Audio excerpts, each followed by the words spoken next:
Dinner was being served, fresh and hot out of the oven. The smell of food could be smelt a mile down the road and throughout the neighborhood. Perhaps it was because right after everyone was seated for dinner, the doorbell rang. No one was expected for dinner. Everyone that was invited was already there. Charles, would you be a dear and get the door? Why, of course. Why, if it isn't my good friend Lyle? Oh, Charles, it's so nice to see you. Did you send an invitation? No, I did not. Well, if it isn't another scientist. Well, if this isn't the dinner party, I'll welcome myself on in. I guess so. I guess we'll let ourselves in. Come on, let's go. Come on. Wow. Wow. Yeah, abuse the German guy. Ugly house.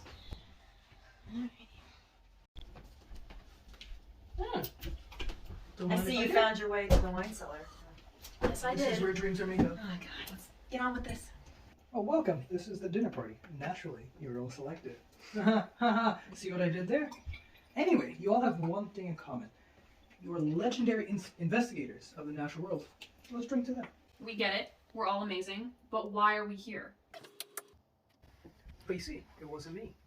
But I imagine some higher being, someone with great knowledge, conjured you all here. Because this fighting has gone too far. We are here to accept our differences and talk through our feelings like this is an AA meeting. Charlie Boy is right. Let's address the elephant in the room. Let's talk politics. What is wrong with you? Are you insane? You asked for it. So, I believe in catastrophism. Would you raise French wolves? You dare insult my intelligence? Dimwit. This is evident in the gaps of fossil succession. Throughout geological history, changes in the Earth's crust occurred from sudden, violent events or catastrophes, leading to periods of mass destruction. Watch and learn, children. If you don't shut your trap, I'll be plotting your mass extinction. You know what they say about double-crossing middle-aged Frenchmen? You'll meet the wrong end of their— Stop yourself before you wreck yourself. This mango? Changes in Earth's crust happened over vast periods of time in a concept known as uniformitarianism. See? 5 million years? 10 million years? This is a little something that I like to call gradualism. Changes that occur over time. You are what Americans call it, how you say it, deep shit. I find it interesting that natural selection has seemed to elude your gene pool. After spending 5 weeks in the Galapagos, I never thought I'd meet someone as dense as you, Malthus. When I studied the 13 variations of finch species, to find that their kind, these birds, were among the first to evolve to fit their conditions by using natural selection, it must have slipped my mind that I would be in front of an utter buffoon. Here, look at this. This did not come from damn disease. Well, cousin, it appears that you have forgotten that your silly little theories came from my work, alright? Overpopulation will disseminate the food supply and kill virtually everything if human control is not used. Human interference would be the worst thing you could possibly do to simulate natural selection. How do we evolve? If you let a species run wild with their breeding, there won't be any food left. And what does that lead to? Calamity? Starvation? Death? Okay, Neanderthal. What was that? You heard me. Said that. You are Neanderthal. Well, I wonder what shall happen between a hot-headed German and an ancient philosopher. Given that all the babies and all the people around have bones, who's to say that we can't trace our history back to pre-humanity? Oh, like the dinosaurs. Yes, exactly. I see. Did you hear about the dinosaur that loved Play-Doh and me? What are you talking about? You stupid, ignorant, self-centered I'm here trying to tell you about something pressing, and you're talking about dinosaurs that knows you? Get out of here, you Jeez, take it easy, you Fritz. I was going to tell you, he was a real velociraptor. No! You imbecile! To hell with you, I want no more of this! I'm sorry, you Fritz. Continue.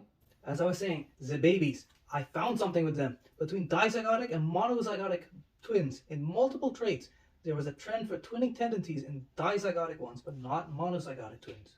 I see. Continue. What I'm saying is, what if there is a similar trend when we look at the breeding between the little dinosaurs? Dankeschön.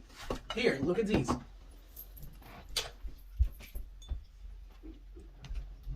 Interesting.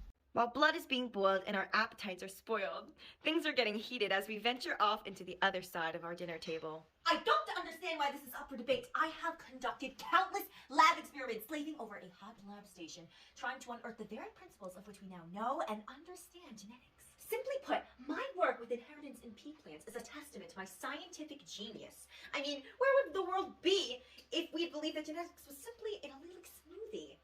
Only a fool would believe that genes are inherited from parents with a blend of traits. Assuming that it would be otherwise would be complete and utter nonsense. Ever heard of dominant and recessive traits? Yeah, that's what I thought. Are you seriously telling me that crossbreeding a purebred yellow flower and a purebred purple flower would yield a brown flower? Maybe in my first grade art class. But not now.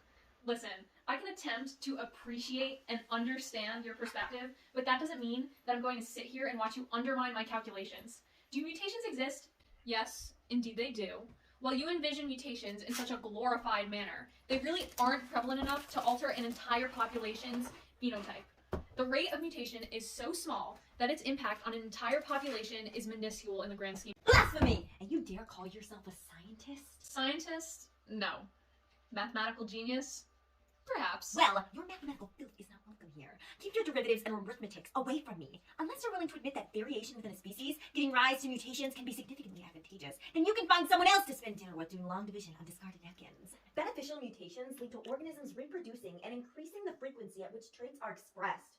These traits eventually compete with more prevalent traits within a population. Whoa, whoa, whoa, whoa. A, I never asked to be your doodle buddy.